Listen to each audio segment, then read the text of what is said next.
let's take a look at the progress we've made on our platform. I think we're about at the finish line on this, which is pretty good. We've been doing this for a long time. We got to get this guy done. So here is the structure. And basically sculpted up. One of the things that we wanted to do was make sure that our connector here is going to be secure for plugging and unplugging.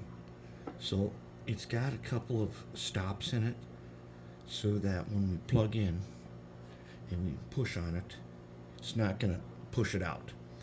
And unplugging, it's secured in place a couple ways so we can unplug. And the nice thing about these DuPont connectors is they don't lock, so there shouldn't be any reason to pull hard to unplug it.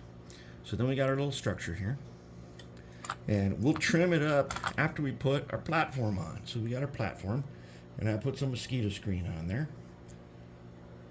I wanted to make it go diagonally, but this screen is kind of deceptive in that it's not really a see-through screen. There is a piece of sticky tape that keeps the screen in place, and then the backside is sticky so that if you were repairing an actual screen, this would only look like a screen and be transparent. And so I couldn't stretch it or rotate or anything, but it'll be okay. It's got a nice little tread, and I put a couple little handrails on, which I might put a white stripe or something to dress them up. Then the tender, I put some lead weight in there. So now our tender is nice and heavy. And weight's going to be really important. We need to load it up on weight so that we get good contact. So what we have to do now, which I'll do, and you know, I'll just tell you what I'm going to do, and then I'm going to do it later. I'm going to take some brown acrylic. I can't spray this thing, and I was going to do something about these cylinders, but I think I'm just going to leave them the way they are. They're going to be under this platform, and they're not going to be super obvious, especially since they're going to be almost black. They're going to be super dark brown, like a cocoa color.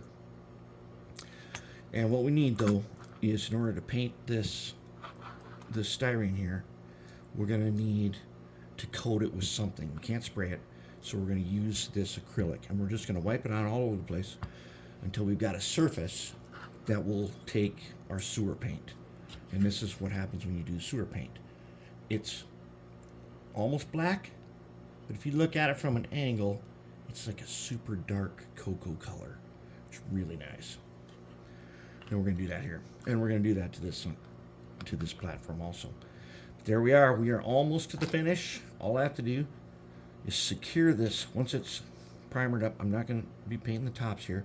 I'll secure it in place, and then I'll go ahead and I will trim the structure that holds it. That's easy to do. We'll take our flush cutter. We'll probably put, now on the real thing, this is a V shape. We're not going to do that. We're just going to trim a couple corners here. There's no reason we can't have a big plate here. Yeah, I might poke with the needle point a couple of things that makes it look like it might have some rivets or at least some kind of detail on there. We'll see when we get there.